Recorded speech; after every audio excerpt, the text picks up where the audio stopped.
Hello everyone, আমি সাকিব।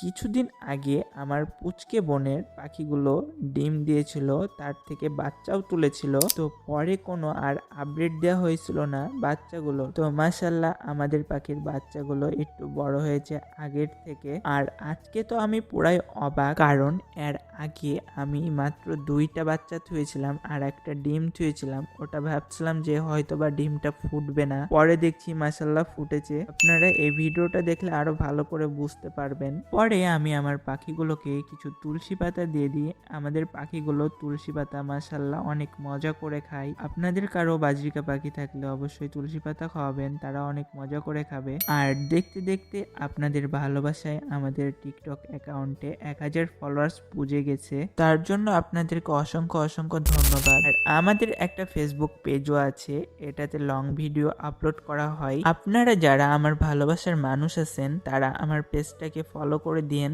এখানে long video upload করা হবে। পরে হাঁড়িটাতে আগুন ধরিয়ে জীবাণুমুক্ত করে নিলাম। আর এখনো শীতকাল যায়নি, তার জন্য একটা মোটা কাগজ হাঁড়ির মধ্যে দিয়ে দিলাম। পরে খাঁচার ভিতরে হাঁড়িটা ঢোকাতে আমাদের অনেক প্রবলেম হচ্ছিল, কারণ হাঁড়িটা অনেক বড় আর খাঁচার মুখ হয়ে গেছে ছোট, তার জন্য ঢোকাতে একটু প্রবলেম হচ্ছিল আমার। আর হাঁড়িগুলো বড় দিয়েই ভালো, কারণ বাচ্চাগুলো ভালোভাবে থাকতে পারে আর আমাদের পাখির বাচ্চাগুলো যেন সুস্থ সবল থাকে, তার জন্য সবাই একটু মাশাআল্লাহ বললেন। আর আজকের ভিডিও এখানেই শেষ করছি। সবাইকে আল্লাহ হাফেজ।